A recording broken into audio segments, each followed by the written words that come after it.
মর্গা রে মর্গা, গলায় দড়ি দি মর্গা।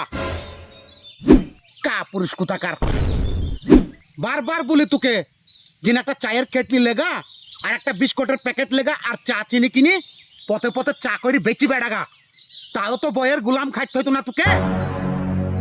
ছি, বেশি ফিটের ফিটের মানায় না, চুপ করে বসে থাকো। আমি ফিটির ফিটির মারাচ্ছি?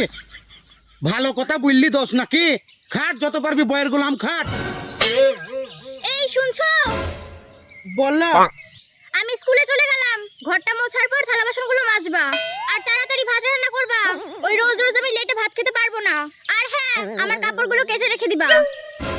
আজকে আমার শরীরটা খুব খারাপ করছি গো, তুমি নাইলে স্কুল থেকে এসে ভাত কটাই দু। কি? আমার পয়সায় বসে বসে খাবা আবার আমি ভাত রান্না করব? চুপচাপ যা বলছি তাই শুনবে। চললাম আমি স্কুল। বৌমা শুনো মা, বলছি ওই পাতি কুমড়োর মুরব্বাটা তোমার কে হয়? কেন আপনি জানেন না ওটা আমার স্বামী হয়? স্বামী হয় তার নিজের স্বামীকে ওভাবে কথা বলো কেন সব সময়? আরে বাবা যতই হোক ও তো তোমার স্বামী, অন্তত মুখের কথাটা তো একটু মানান করে বলতে পারো। আমি আবার কি করলাম? তুমি আবার কি করলি মানে? আরে বাবা যেদিন থেকে ওই ছেলের সাথে তোমার বিয়ে দিয়ে তোমাকে আমি বউ করে নিয়ে এসেছি আমার বাড়িতে, সেই দিন থেকে আমার ওই ছেলেকে তুমি একটা মুখের কথাও মানান করে বলো না। তোমার কিসের এত গরম গো? তুমি চাকরি করো বলি, তোমার পয়সায় ওই ছেলেটা খাই বলি, হয়তো ও অকর্মা কিছু করাই না হলে জানে না, তাই বলি তোমার স্বামীকে তুমি এত অবহেলা করবা? ছি! আচ্ছা বলো তো বৌমা, তুমি আমার ছেলেকে কি করে লাও না?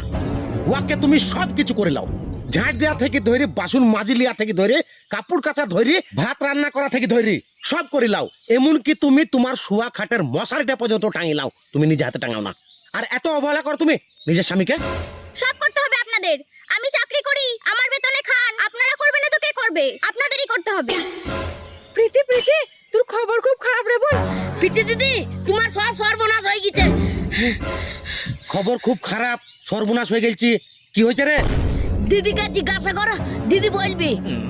কি হয়েছে গো মা? কাকা, প্রীতি যে চাকরিটা পেয়েছিল মাস্টারের, সেই চাকরিটা বাতিল হয়ে গেছে। এই দেখেন লিস্ট, এটা চাকরি বাতিলের লিস্ট, আর এই লিস্টে প্রীতির নাম আছে। কই দেখি, আমার চাকরিটা বাতিল হয়ে গেল। হ্যাঁ, এবার কেমন লাগে? তোর মনে আছে এই চাকরিটা আমার পাওয়ার কথা ছিল? তোমার পাওয়ার কথা ছিল মানে? হ্যাঁ কাকা, এই চাকরিটা আমার পাওয়ার কথা ছিল। আপনার বৌমার বাপের টাকার গরম বেশি, তার জন্য চাকরিটা আপনার বৌমা পেয়েছে। সত্যি করে বলো তো, চাকরিটা তুমি কিভাবে পেয়েছো? শ্বশুর মশাই, সত্যি করে চাকরিটা উর্মির পাওয়ার কথা ছিল। আমার বাবা 10 লাখ টাকা দিয়ে আমাকে চাকরিটা পাইয়ে দিয়েছে। ও, তার মানে তোমার বাবা তোমাকে 10 লাখ টাকা ঘুষ দিয়ে চাকরি পাই দিয়েছে। তুমি তোমার যোগ্যতায় চাকরি পাওনি, আর যে মেয়েটা চাকরি পাওয়ার যোগ্যতা তার পেটে তুমি লাথি মেরেছো। শুনো বৌমা, তুমি চাকরিটা করতে বলে তোমার সাথে আমার ছেলের বিয়ে দিয়ে দিচ্ছি, যাতে আমার অকর্মা ছেলেটা একটু ভালো মন্দ খেতে পাই। আর ভালো মন্দ খাওয়ানো বাদ দিয়ে তাকে তুমি কুকুরের মতন খাটিয়ে লিছো সারা জীবন। কাকা, ওর শুধু চাকরি যায়নি, মাসে মাসে যে বেতনগুলা লিচে সেগুলো আবার সরকারকে ফেরত দিতে হবে। হ্যাঁ, বলিস কি রে বাবা? বাপ রাহুল, এদিকে আই, শুনছি। স্কুল থেকে বাড়ি চলে এসছো, চলো ভাত আদা হয়ে গেছে, ভাত খাবা? আরে বাদ দে তো, খাওয়া দাওয়া সর্বনাশ হয়ে গেছে জানিস? কেন, কি সর্বনাশ হয়েছে? তোর বউ যে চাকরিটা করতো সেই চাকরিটা বাতিল হয়ে গেছে জানিস? না তো, কেন কি হয়েছে বললো আমাকে ভালো করে খুলি। আরে বাবা, তোর বউ যে চাকরিটা পেয়েছিল সেই চাকরিটা ঘুষ দিয়ে পাওয়া। 10 লাখ টাকা ঘুষ দিয়ে তোর বউ চাকরিটাকে পেয়েছিল জানিস? আর ওই চাকরিটা এই মেয়ে পাওয়ার যোগ্যতা ছিল। ওই মেয়েটার পেটে লাথি মেরে চাকরিটা এই মেয়েটা নিয়ে নিয়েছে জানিস? টাকার গরমে, টাকার গরমে। এবার লে হইলো, আবার তার সাথে সাথে যা মাইনে তুলছে মাসে মাসে, সে টাকাও এককালীন ঘুরে লাগবে সরকারকে। কত টাকা কই থেকে দেবো গো? তুই কেন দিবি? তোর বউকে মায়ের বাড়ি পাঠিয়ে দে, দি বল ডাঙ্গা পাড়ার জায়গাটা বেচি তোকে পয়সা দিবে, তুমি টাবি। এই বাড়ি থেকে বেরিয়ে যা, যা তোর মাকে বলকা ডাঙ্গা পাড়া জমিটা বেচবি, তারপর টাকা নিয়ে আমার বাড়ি আসবি, যা। ওগো, তোমার পায়ে পড়ছি গো, তোমার হাতে ধরে বলছি, আমাকে বাড়ি থেকে বের করো না। আমি এখন খুব অসহায়, তুমি ছাড়া এখন আমার আর কেউ নেই। তুই আমাকে কুকুরের মতন খাটে লিছিস।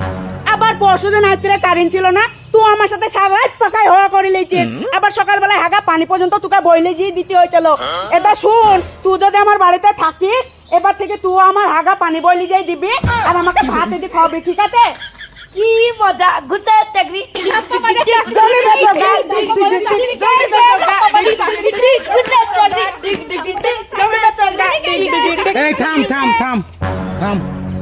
বৌমাকে আর লজ্জা দিস নি।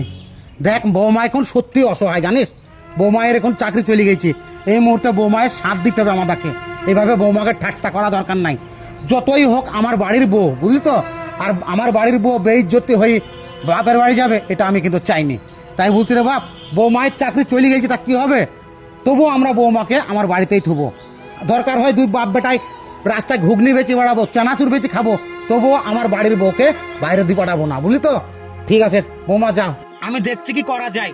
শুনো বৌমা, তুমি যদি সত্যি চাকরি পাওয়ার যোগ্যতা হও তাহলে এই চাকরি আবার তোমাকে পুনরায় উদ্ধার করে দেবো। আর যদি যোগ্যতা না থাকে কিছু করার নাই, সত্যি সত্যি আমাদেরকে চানাচুর আর ঘুগনি বেচে খেতে হবে। তবে কোনো চিন্তা নাই বৌমা, আমি আছি তো, যাও।